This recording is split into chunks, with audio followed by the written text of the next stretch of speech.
தினசரி யூஸ் பண்ணக்கூடிய பொருட்கள் நம்ம அதான் பார்த்துருக்கோம். அத்தியாவசிய பொருட்கள். அத்தியாவசிய பொருட்கள். இது வந்து நம்ம பீரியட்ல வந்து பண்ணும்பொழுது என்ன பண்ணியிருந்தோம், அஇஅதிமுகவோட பீரியட்ல பண்ணும்போது, இதுக்கு ஒரு தனி ஆணை அமைச்சு, அது விலைவாசி ஏறும்போது அந்த ஆணை மூலமா வெளி மாநிலத்தில பர்ச்சேஸ் பண்ணி ஆமா. நம்ம இங்க குடுத்திருந்தோம். ம். இந்த விஷயங்கள் இவங்க பண்ணல.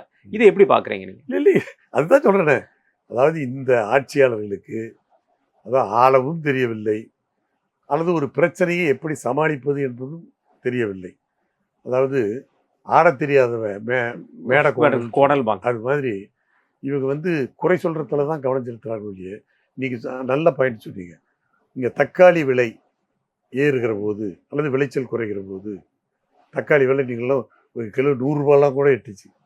ஆனா அப்ப என்ன பண்ணாங்கன்னா, பக்கத்துல ஆந்திரா, கர்நாடகால பர்ச்சேஸ் பண்ணி நம்ம இங்க கொள்முதல் செஞ்சுட்டு வந்து அது என்ன இது காய் நம்ம கூட்டுறவு சங்கம் மூலமாவே விநியோகம் பண்ணோம்.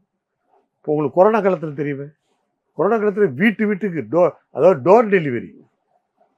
இப்போ எங்கள் வீட்டுலாம் வந்து பேக்கில் கொண்டாந்து ஒரு ₹100 அவ்வளோ காய்கறியும் நமக்கு கொடுத்துருவாங்க. ஒரு வாரத்துக்கு போதும் நமக்கு.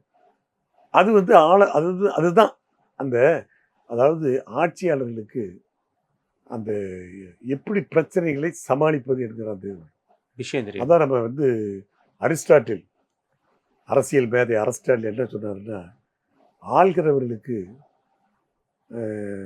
அறிவு மட்டும் இருந்தால் போதாது, ஆட்சியில் இருப்பவர்களுக்கு அறிவு மட்டும் இருந்தால் போதாது, நல்ல இதயமும் வேண்டும்.